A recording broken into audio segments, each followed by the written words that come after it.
This is a special file.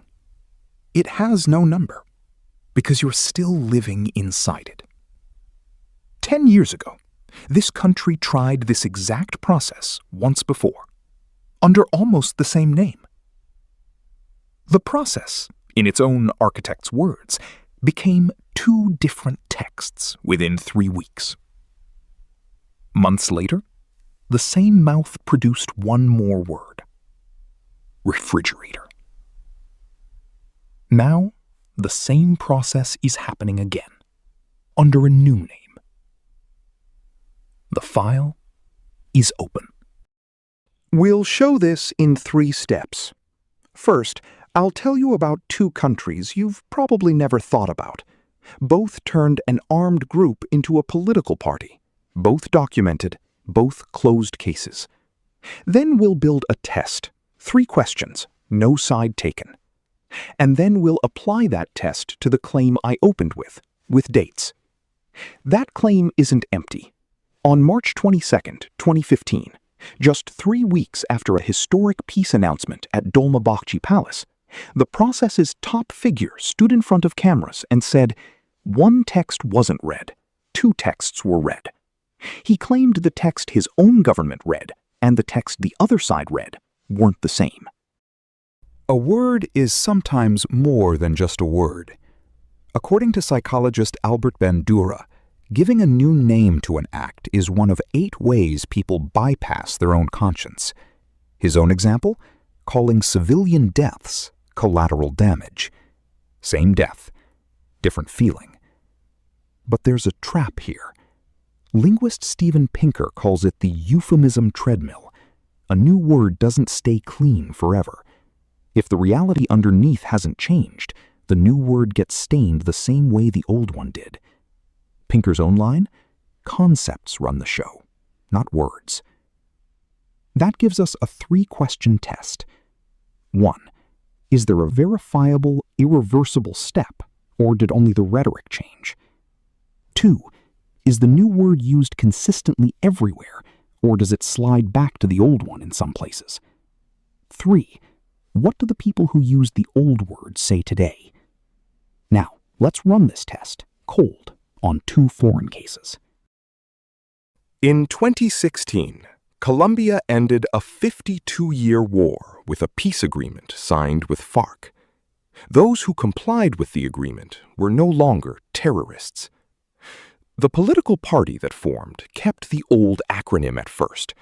Then it changed its name, Comunes. Why? Its own members went on record. People still confuse us with the groups that stayed armed, they said. The name change was, in part, an image decision, their own admission. Run the test. Was there a verifiable step? Yes, real disarmament. But look at the 3rd question. The word itself was partly public relations.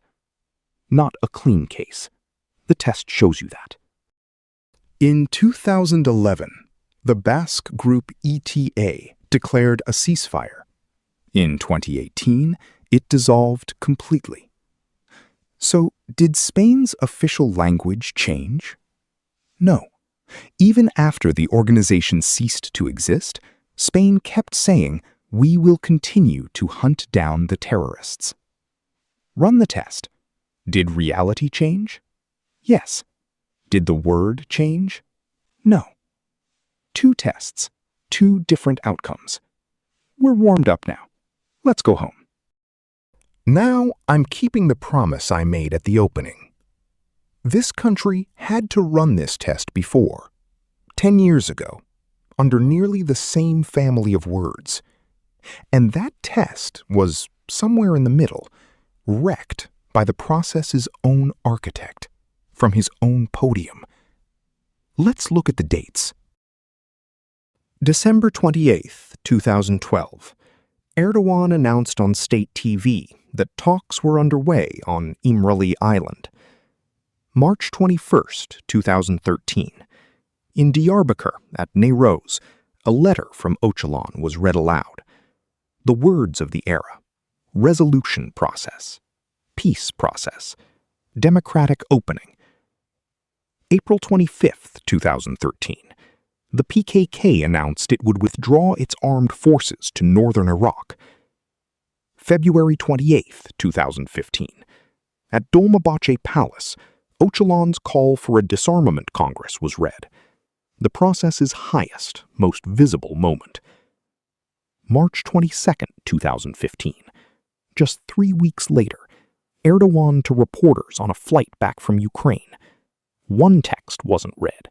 2 texts were read. July 20th, 2015. A suicide bombing in Zurich killed 33 people. July 22nd, 2015. 2 days later, 2 police officers were killed in Ceylanpınar. Some sources called it retaliation for Zurich. The PKK's political wing formally denied the claim. September 6th, 2015. In Dağlıca, a roadside bomb killed 16 soldiers. August 11th, 2015. As a retiring general received a medal, Erdogan said, "The resolution process has, at this stage, been put in the refrigerator." April 16th, 2016. The same man. "We put the resolution process in the refrigerator. Now it's time for operations." In 3.5 years, a family of words was born, peaked at Dolmabahce, and was buried by its own inventor's mouth, with the words 2 texts, refrigerator, and operation. 10 years later, a new process began, under a new name, Terror-Free Turkey. October 2024, a handshake at the opening of Parliament. July 2025, a symbolic weapons-laying ceremony. February 2026, a parliamentary commission voted on its report. 47 in favor, 2 against, 1 abstention. In favor, the ruling AK Party, the CHP, the MHP, the Dem Party, Yeni Yol. Against, TEEP, EMEP. Abstaining, the CHP's Turkan Elçi. Her reason, the report didn't give enough space to unsolved murders. August 2026, a bill was submitted to Parliament. It has not yet become law. Now, a moment that proves this video's thesis, and it isn't staged. The Dem Party, which signed the report, attached a dissenting note. One of its objections was precisely a matter of naming. Instead of the government's chosen name, Terror-Free Turkey, they wrote that they preferred the name Peace and Democratic Society Process. Same commission, same document, same process. 2 different names, at the same time, side by side in an official text. One more small but telling detail. The report contains a clause titled, "Providing legal assurance to those who took part in the process." You may hear this described in some places as the guilty are being pardoned. But the clause itself doesn't say that.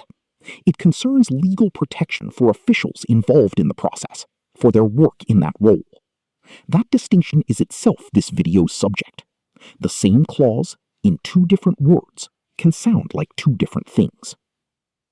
And within this process, there is one event we'll describe with particular care, without a name, because this video isn't about a person, it's about a mechanism.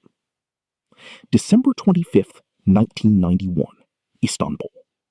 A store was set on fire. 12 people died, including 8 women and a 2-year-old child. A person convicted in connection with that event was released in the summer of 2025 after 33 years in prison. On June 27, 2026, he spoke at a rally in Mersin. Asked to account for an expectation of remorse, his answer was, "Look at the tens of thousands in the square. Do we look like people who've repented? We won't pass judgment on him. We haven't even said who he is. The only thing we're asking is, apply the same test to this event too, and to the process itself." Now, I'll make a confession. In this video, I never gave you an opinion. I only read you dates. But I ran one more experiment, and you fell into it without noticing. When I said 2 texts were read, something happened inside you. When I said put in the refrigerator, something different happened. When I said peace and democratic society process, a feeling. When I said terror-free Turkey, a different feeling. I only read you the record. You produced the feeling. And if, just now, watching this video, you felt something shift inside you, that is exactly what this video was trying to prove. And no politician, no news channel did that to you. I did. In 11 minutes, just by changing the word. Now ask yourself, and this isn't about Turkey, it's about you. This year, in your own life, did you give something a new name? A relationship, a habit, a decision, a person? Did that new name change the reality underneath it? Or only how you felt about it? You have 3 questions now. Is it verifiable? Is it consistent? What do the people who use the old word say today? The next time you see a word change, whether in a country or in your own mind, don't just listen. Test it. The file stays open.